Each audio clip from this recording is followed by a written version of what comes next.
말씀으로 잠시 묵상하겠습니다. 창세기 21장 8절부터 13절입니다. 창세기 21장 8절부터 13절 보겠습니다.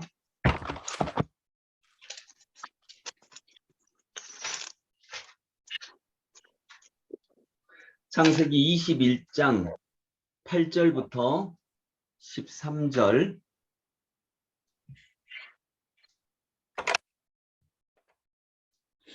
다 찾으신 줄 알고 저하고 한 절씩 나눠서 읽겠습니다.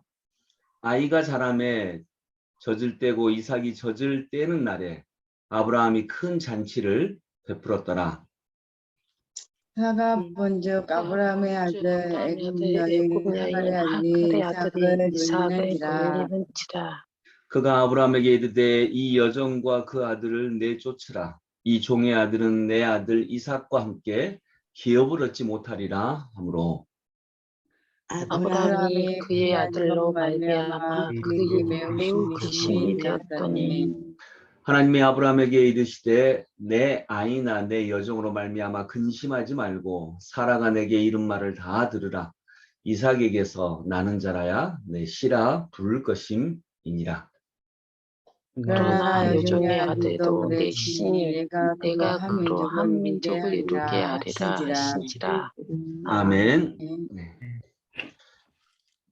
네, 오늘 이 말씀은요, 여러분들이 이제 알고 계시듯 하나님께서 아브라함에게 아주 오래 전부터 내가 사라에게서 자녀를 낳게 하고 그 자녀가 하늘의 별과 같이 너의 자손이 많아지리라 이렇게 말씀을 하셨는데 정작 현실 속에서는 아들 한 명도 없었거든요. 그러다가 아브라함이 개인적인 방법으로 아들을 낳았죠. 여종 하갈에게서 아들을 낳습니다. 그 아들의 이름이 뭐죠? 이스마엘입니다. 이 이스마엘이 지금의 아랍 민족의 조상이 되죠. 그런데 그 이후에 이제 한 100살이 되었을 때 아들 한 명을 얻습니다. 그 아들이 이삭입니다. 이때 이삭이 막 태어났을 때 이스마엘은 17살 정도가 되니까 그 당시 개념으로는 거의 성인이었죠. 근데 이제 하갈은 거의 17년 정도를 아들이 없던 집안에 유일하게 아들을 낳은 여종이다 보니까 종은 종인데 신부는 종인데 이제 지위가 좀 힘이 세졌겠죠. 아무래도. 근데 마지막에 이제 이삭이 태어납니다. 그리고 이삭이 태어나고 하나님의 인도하심으로 이삭이 태어나고 아브라함이 큰 잔치를 베풀었는데 아브라함의 아들 중에 이제 이스마엘이 이삭을 놀린다라고 성경에 기록하고 있습니다. 이삭을 놀리니까 아브라함의 아내 사라가 아브라함에게 이제 요청합니다. 이 여종과 그 아들을 내쫓으라. 이 종의 아들이 내 아들과 함께 기업을 얻지 못하리라.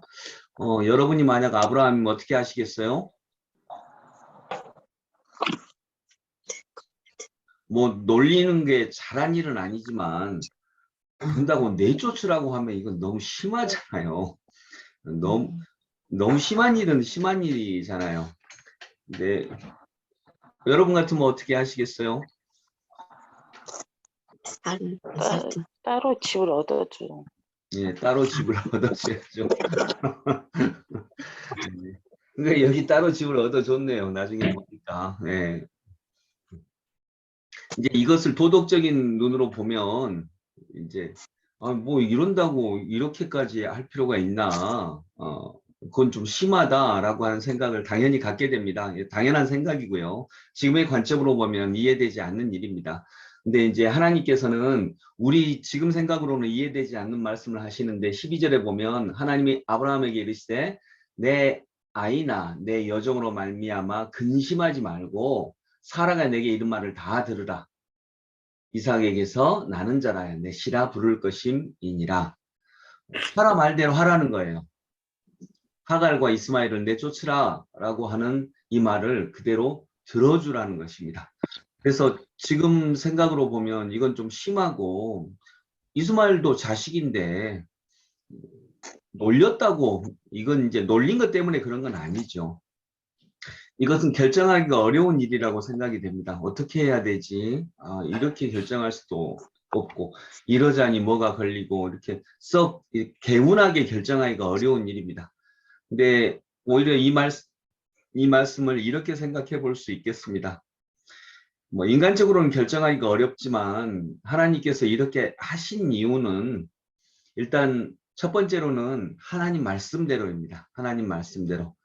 하나님 애매하고 힘든 경우는 하나님이 원래 하셨던 말씀대로, 하나님은 분명히 사라를 통하여서 너에게 아들을 주겠다라고 분명히 말씀하셨거든요. 여러 번 말씀하셨고, 또 사라를 통해서 난 아들이 너의 후손이 되리라, 너의 후속자가 되리라, 이렇게 말씀을 하셨기 때문에 하나님이 원래 하셨던 그 말씀대로 따라가는 것, 하나님은 이것을 하나의 방법으로 원하시는구나 라고 하는 것을 알 수 있겠습니다.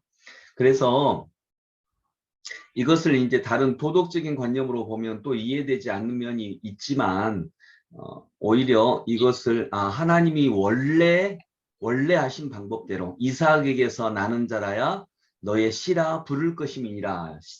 13절에 내 씨나 내가 그로 그러니까 이삭으로 난 자라야, 사라에게서 나는 자라야 너의 씨라 부를 것임이라 라고 하는 이 말씀을 근본으로 생각하는 것이, 즉 원칙대로 하나님의 원래 말씀대로 생각하라고 하시는 뜻이겠구나. 하나님의 계획에는 편법이 없는 것이구나. 이렇게 이해하시는 것이 좋겠다라고 하는 생각입니다. 그러면 하갈과 이스마엘을 그냥 완전히 버리시는 것이냐? 그건 아니고 13절에 보면 그러나 여종의 아들도 내 신이, 너의 신이 내가 그로 한 민족을 이루게 하리라 하신지라. 그도 버리는 게 아니라는 거죠. 하나님께서 택해 주시겠다. 하나님께서 그의 길을 인도해 주시겠다. 그러나 그 뜻을 받는 사람은, 너의 후속자가 될 수 있는 사람은 사라의 씨라야 할 것이니라. 왜냐하면 원래 하나님의 계획이었던 것입니다. 우리도 삶에서 어떻게 결정해야 될지 힘들고 애매할 때, 보통은 이제 그 이성적이고 도덕적인 관념으로 이렇게 택하는데, 당연히 그래야 되죠. 그게 뭐 잘못됐다 이렇게 생각을 하시면 절대 안 되고요. 그러나 어떤 뭐 예를 들어 결혼을 하려고 하는데 이 사람도 좋고 저 사람도 좋고 그렇다라고 할 때, 하나님의 원래 뜻, 하나님이 원래 내게 말씀하셨던 그런 뜻이 무엇일까? 이런 관점으로 뭐 찾아보면 되지 않을까 하는 생각을 갖게 하는 오늘의 말씀이라고 볼 수 있겠습니다. 그래서 12절에 하나님이 아브라함에게 이르시되 내 아이나 내 여종으로 말미암아 근심하지 말고 사라가 내게 이른 말을 다 들으라. 이삭에게서 나는 자라야 내 씨라 부를 것임이니라. 이삭에게서 나는 자라야 너의 씨라 부를 것임이니라. 이것은 하나님의 계획에는 편법이 없다. 원래 하나님이 말씀하신 그 방향, 그 방법대로 가는 것이 온전하다. 이게 하나님의 뜻이다. 그래서 항상 기뻐하라, 쉬지 말고 기도하라, 범사에 감사하라. 이것이 우리에게 향하신 하나님의 뜻이니라 라고 한다면, 어떤 결정을 하려고 할 때 이런 뜻대로 가는 것이 좋겠다. 왜냐하면 하나님의 원래 뜻이니까. 그리고 너희는 먼저 그의 나라와 그의 의를 구하라. 그리하면 이 모든 것을 너희에게 더하시리라. 이것이 하나님의 뜻이라고 생각하는 그 두 가지 말씀이거든요. 이런 어떻게 해야 되지? 라고 어려울 때 이런 근본 되시는 하나님의 말씀을 기준으로 어떤 결정을 해 나아가는 저희가 될 수 있기를 소망합니다. 우리 함께 찬양하겠습니다. 425장, 찬송가 425장.